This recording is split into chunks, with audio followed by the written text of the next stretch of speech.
Hello and welcome back to Back Corner Comics. So today we're going to be talking about Milo Manara's The Magnificent Adventure, The Perils of Giuseppe Bergman.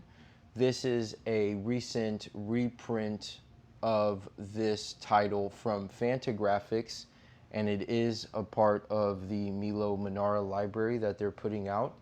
I've been a big fan of the previous two releases that they've released, which is the Caravaggio biography, graphic biography that Manara made, and I believe that is his most recent work. So yeah, let's open the book or look at it first. So as you can tell, it is slightly oversized. This is my hand compared to it. So it is album sized. And you get this beautiful background. Let the adventure begin. This is $25 and very much worth your 25 bucks if you get it at full price, and even then it's still worth it. Okay, so this edition opens with an amazing introduction by Milo Manara, and he talks about Homer's Odyssey, he talks about Hugo Pratt and the Divine Comedy, and I think that's really important because it's really setting up this idea of adventure. He also talks about how comics is a medium for escapism, and he was kind of tired of that, so he wanted to do something a little different, and he definitely does. And so you can tell here it's broken up into 7 chapters with a foreword by Milo Manara and then a kind of little biography at the end. So yeah, let's get into it proper. The adventure, let the adventure begin. So as you can tell, the artwork is amazing. If you are not familiar with Milo Manara, this is just typically how it is. He was very much inspired by Moebius. You can really tell when it comes to the cross-hatching. So yeah, the story starts with this man named Giuseppe Bergman, and he wins a sweepstakes to partake in this grand adventure that is an all-paid expense by this TV corporation. And when his girlfriend finds out, she is not happy with him. She's disgruntled, and he gets mad at her, and he says, "Why can't you be happy with me? Why can't you be happy with me?" And yeah, and so I really love how Manara draws this very Burgoyce sort of TV station. It feels very sci-fi. As you can tell right here, Giuseppe is looking right into the camera. That is typically, that's typical of this story. There's a lot of fourth wall breaking moments. Here he's talking to the executive.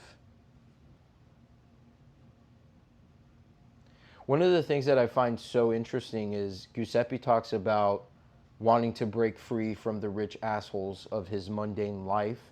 And here he is partaking in a grand adventure funded by the previously mentioned rich assholes. So he's still working for them. He's still under control of them. And I don't know if that was something Milo Manara was necessarily trying to imply, but that was what I took from it. You get a lot of these beautiful montage sequences as well. There's some trippy imagery. So Giuseppe Bergman's guide throughout this story is a man called HP. As you can tell, there's a little bit of nudity. But there's a man called HP, and I believe that is Hugo Pratt. So Hugo Pratt was this, he was this great cartoonist that did Corto Maltese. Fantagraphics is also going to be putting out a Hugo Pratt library. Very excited for that. And I just feel like Manara couldn't do this without the mentorship of Hugo Pratt. He even calls him Maestro, which is such a, it's master. in English, but when you say maestro in Italian, there was a large, the Renaissance was all about apprenticeships and artists, and, you know, to call somebody maestro is a big deal. That is not like a little title. That is not like, that's not nothing in their society. And so I think it's really beautiful that he's calling this amazing cartoonist maestro, and then he really lives up as an apprentice to Hugo Pratt here in this story, at least. There is a little bit of political stuff going on throughout it. As you can tell, there's this this riot going on between two different factions, two different beliefs, and one of the, let's say, the rebels runs into Giuseppe's van, and he's like, drive away. And then in the same page, a few panels later, a police officer gets into the van, and he's like, drive away. And so these two dudes meet in the back of the van, and they start fighting. And Giuseppe kind of takes this as a moment of, he's like, I'm going to shoot you. He wants to take control of the situation. And then it just cuts to, Giuseppe Bergman being in Venice, which is, very important to this story, and I think to what Manara was trying to say with this overall body of work. And one of the things that also happens is Giuseppe is constantly losing HP, and I think, so let's just call him Hugo Pratt from now on, but I think he's constantly losing Hugo Pratt, and I think what Manara is trying to say is that Hugo Pratt is the embodiment of adventure. He is the spirit of adventure, and you really get that because every time Giuseppe Bergman loses HP, he goes and tries to find him, and then he gets into another section of adventure. And so here you have HP proper, and this is all of the adventure that is to come that might, not all of it happens necessarily. And you also get Corto, I believe that's Corto Maltese right there. This actually, all this stuff might be Hugo Pratt's bibliography displayed right here. I have not read Hugo Pratt, so if you are familiar with his work, then you might recognize a lot of characters here. I'm looking forward to that library that is to come. So now I'm just going to flip through it because I don't want to spoil too much. I just wanted to show off that first chapter, really.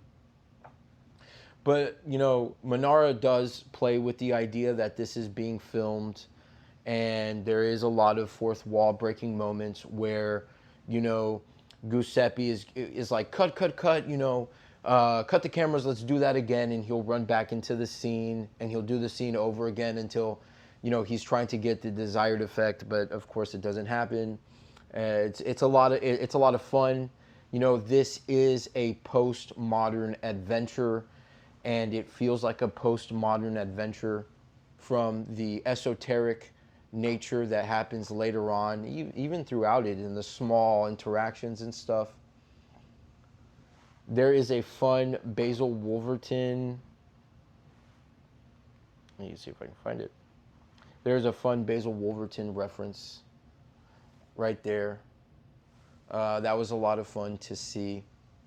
So this is The Magnificent Adventure, and I really can't recommend it enough. The book ends in a very trippy manner. It feels very esoteric. This is really a great book. It's a postmodern adventure with a postmodern hero who is not really a hero at all, but a fool stumbling through this grand adventure that fate has put him on, whether he believes it or not. And I'm just very ecstatic that this is the third book in the Manara library, and it is so good and so fun, and I can't wait until the second volume comes out, which is the Grand African Adventure, I believe that is the title of it, and I will post a link for the pre-order of that in the description. But yeah, this is The Magnificent Adventure. Thank you for watching. If you know about Milo Manara's bibliography and there's stuff that has never come to the States that I should be aware of and I should be excited for, please comment below and like and share the video as well. This is Back Corner Comics. Thank you so much for watching.